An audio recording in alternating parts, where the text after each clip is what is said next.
Have you been told you need to stop doing what you love, whether it's exercise, running, or a sport?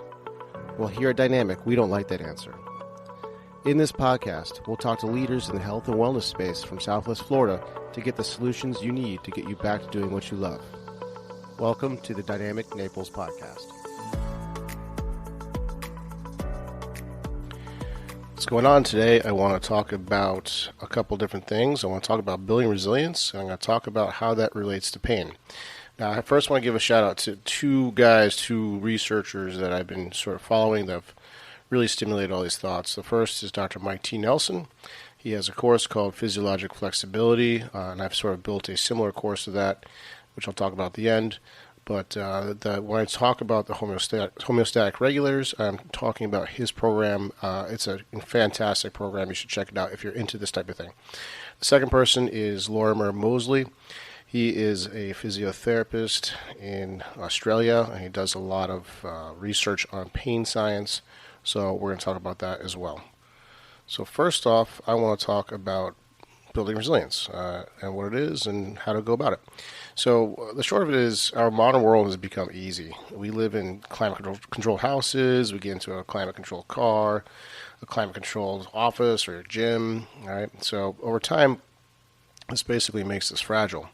Have you ever noticed that kids are basically immune to cold water? I know my kids will jump in a cold pool like it's nothing.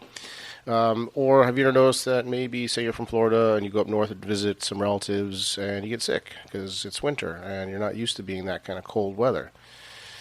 So we have endpoints that our bodies get used to. And if we don't expose our bodies to difficult things, those endpoints kind of narrow. And then we have to do something difficult. The body will let you know that's basically too much. So maybe you get sick or maybe you develop pain. Whatever system in the body is most vulnerable, it shows up basically like a canary in a coal mine. So we all have kind of our weakest link, and that becomes exposed. So our bodies strive for balance, which is called homeostasis. And we have four main homeostatic regulators. We've got your pH, so that's your acid-base scale, your tolerance to CO2 and your O2, so your arterial blood gases, your blood glucose, and temperature. So the good news is that through systematic and progressive training, we can train those endpoints, and that's what builds resilience. That makes us anti-fragile. So, the other interesting thing is that if you improve the endpoints in one of these categories, it confers benefit in the other categories. For example, cold water immersion can improve your blood glucose, and this is something I noticed myself. So I wore a glucose monitor for a month, and at that time I was taking cold baths every single day. And every single time I got in that cold bath, my blood sugar would drop very consistently. All right, so the first one, pH. So the pH refers to your body's acidity, alkalinity in the bloodstream. It's a 14-point scale. 0 is the acidic side, 14 is the alkalinic. And our bodies rest on average at 7.4. And kind of can swing like a thermostat between 7.35 and 7.45. You may have heard of the alkaline diet. Well, it turns out that's kind of hard to have a large effect on pH through diet. You can make maybe modest changes, but the diet's a little bit bogus. The best way to affect your pH is through breath work. So when you inhale, your oxygen goes up and it makes you more alkalinic. Then as CO2 builds up in the bloodstream, it makes you more acidic. So you can take advantage of this fact by doing things like breath holds while walking, or there's a style of breathing called Wim Hof breathing that lets you play with those blood gases. Also, when you exercise, the muscles demand oxygen. That's why you breathe heavier. And the muscles need fuel. So the body can use either fats or glucose for energy. Fats are more energy dense, but they're kind of harder to break down, whereas glucose is the opposite. So the harder you're working, the more glucose you are using.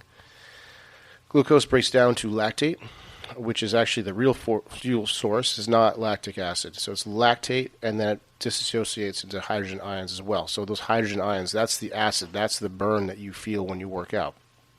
It's literally acid. And the more you can tolerate, aka the better shape you get into, the more you can exercise and the more resilient you become. So that's also a way to train your pH.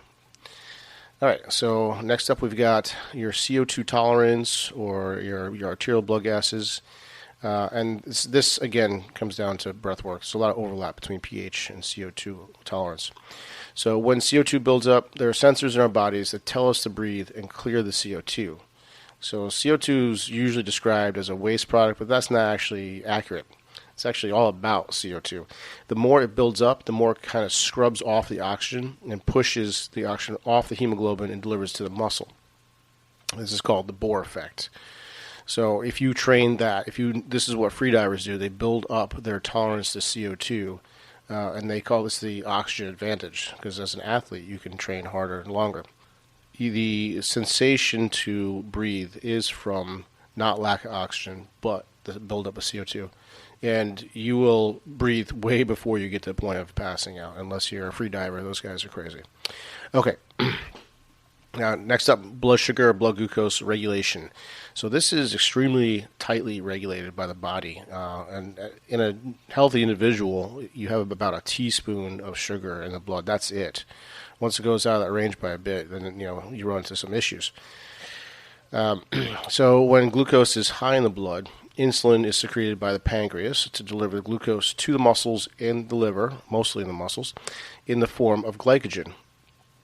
As blood glucose decreases, glucagon is then released to do just the opposite. So there are two flip sides of the coin. So with our traditional standard American diet, we eat way too much processed sugars, and this leads to insulin resistance and type 2 diabetes. If you eat an excessively high-carb diet, and so when I say high carb, I mean glucose, not just breads and pastas.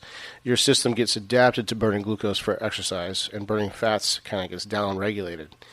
So a typical symptom of this, when you sort of become fat maladapted, is getting hangry. So if 2-3 hours go by and you're getting a little hangry, that's a sign that your body's kind of forgotten how to burn fats, and that's that's metabolic inflexibility. So you can improve this system, what we call like the backup generator, burning fats, by working out. So in other words, condition your body to burn fats from time to time. So this can be done by exercising in a fasted state, adopting a low-carb diet or a paleo diet. It doesn't mean you have to do that forever, but it's sometimes good to run that backup generator so your body becomes adapted to burning fats again. I want to make sure that this is clear that I don't think there's one right diet for everyone. I think everyone needs to experiment. I think elimination diets are good to try and then add foods back in, see how you react. But it is a good idea to sometimes focus on using fats for fuel to improve your metabolic flexibility as a strategy to become more resilient.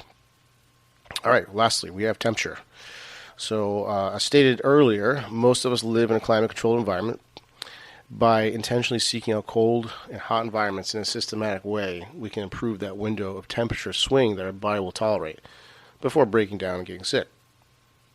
So for starters, you can take a cold shower, or you can exercise outside if you're a warm or cold climate. You can exercise in a sauna if you have one. You can use saunas and do cold water immersion. So cold plunges, they're all the rage, and I think for good reasons. There's tons of benefits, but this is one of the big ones. We know that it upregulates the immune system. It can help convert white fat into brown fat, which is good. That means it's more metabolically active. The reason it's brown is because of mitochondria.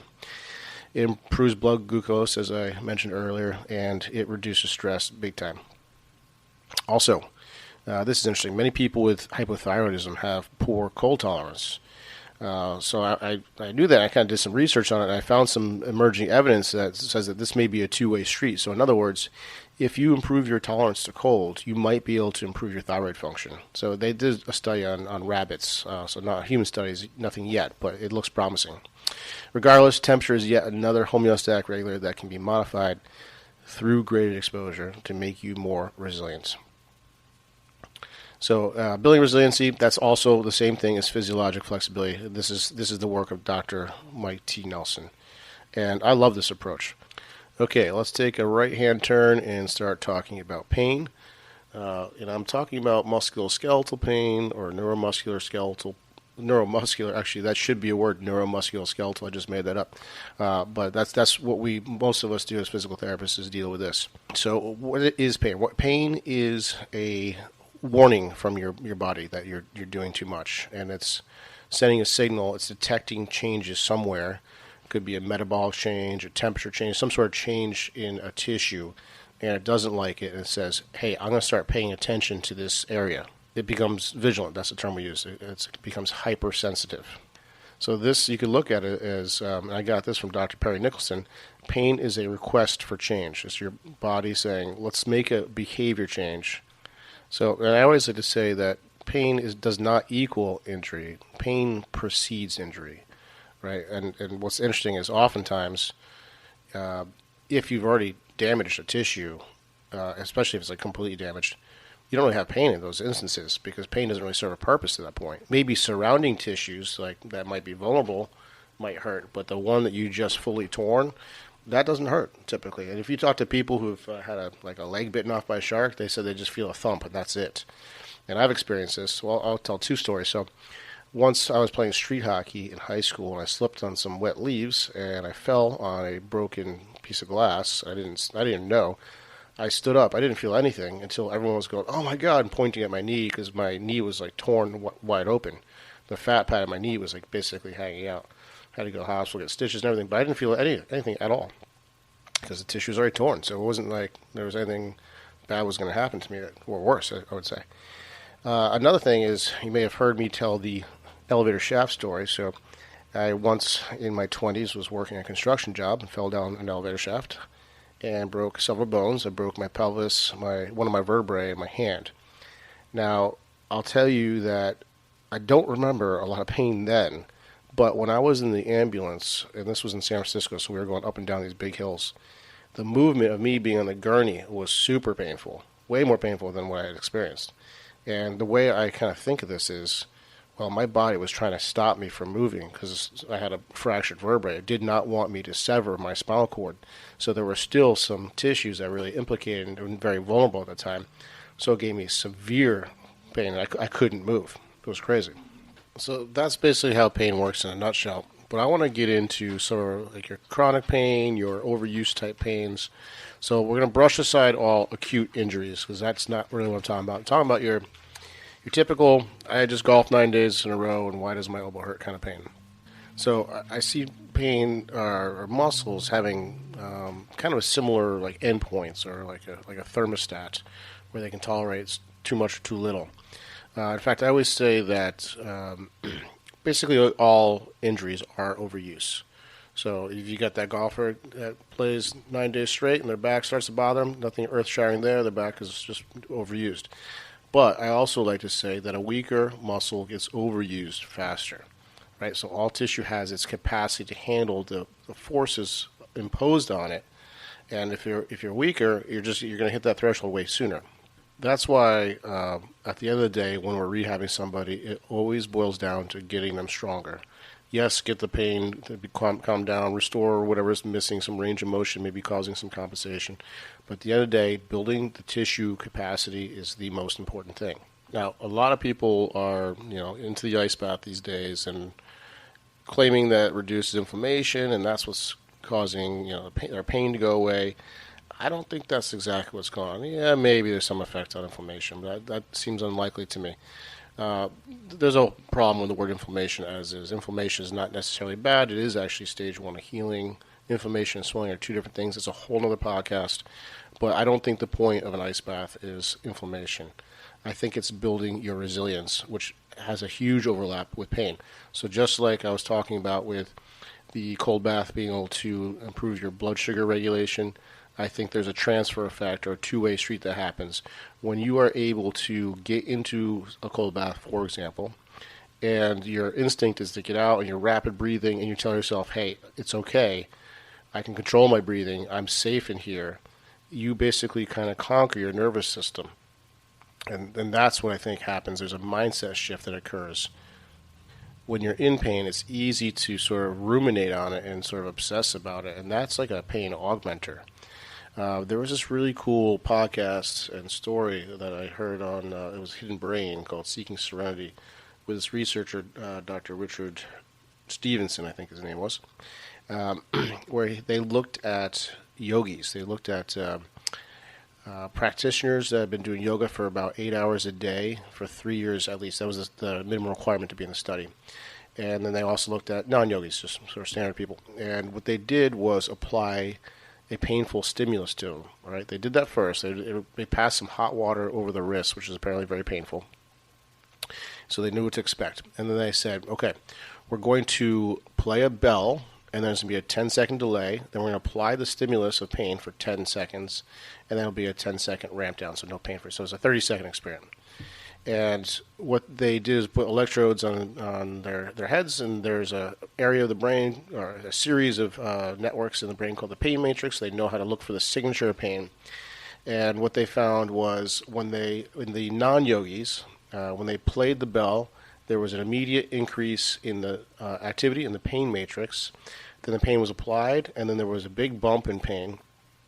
And then when the stimulus was removed, there was a ramp down effect. There was still some activity that slowly declined. The yogis, this is fascinating, the bell was played, zero activity in the pain matrix for that 10-second delay. When the 10 seconds came on, they didn't indeed experience pain. And then when it came off, the pain went away immediately, which is so interesting. And they concluded that they think that was the signature of resilience. So putting this all together, building resilience is the key, getting strong is the key. But more than anything, it's about exposing those endpoints, exposing yourself to difficult things, learning that you can come out of it alive and nothing bad is going to happen. That is the way to solve chronic pain. And I think there's a huge room for research on pain management when it comes to temperature exposure, pH exposure, CO2 tolerance, blood glucose regulation. All these things factor in together. And I think that's going to be the way of the future of solving chronic pain. Anyways, if you like this stuff, check out the links I'm going to put in the show notes. I also did build out a 3-month templated physiologic flexibility program that will guide you in a systematic way how to do this in a safe way as well. That will also be in the show notes. Anyways, those are my thoughts, and that's all I have for you this week. I'll talk to you soon.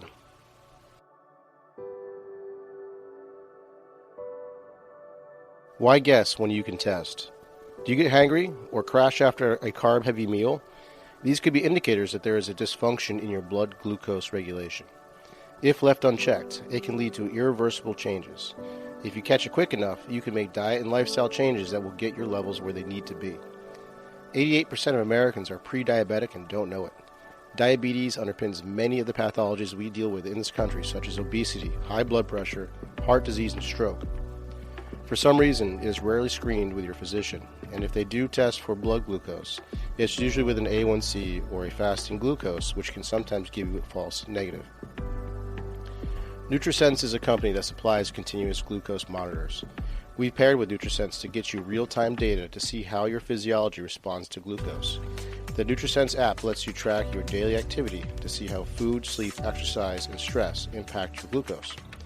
You can log or import this data into the NutriSense app to see the effect on your blood glucose levels as soon as it happens. Use the code DrChris25 for $25 off your order today. Do you have unexplained pain, or do you wonder just how healthy you are? When was the last time you had your blood tested? Blood chemistry analysis is a great tool to stay ahead of any health conditions, and now you can have control of your health with Let's Get Checked. Let's Get Checked is an incredible company that sends blood tests to your home. You can choose from over 30 different tests, whether that's thyroid function, testosterone, micronutrient, cholesterol, or C-reactive protein, which is a marker for inflammation. It is sent to you with free shipping, and you get results in 2 to 5 days. No physician referral needed. Use the code DPT25 for 25% off. You can find links in the show notes. Did you know that you can get started with physical therapy without a physician's referral? Physical therapists don't just solve pain, we get down to the root cause and keep it from coming back. We also discuss all things health, such as nutrition and lifestyle changes. If you feel that you could use some help, let's get on a free consult call. Go to www.dynamicnaples.com and sign up for a free call. Also, if you like this podcast, please give us a rating wherever you listen to podcasts. It helps us spread the message. Thanks for listening, and we'll see you next week.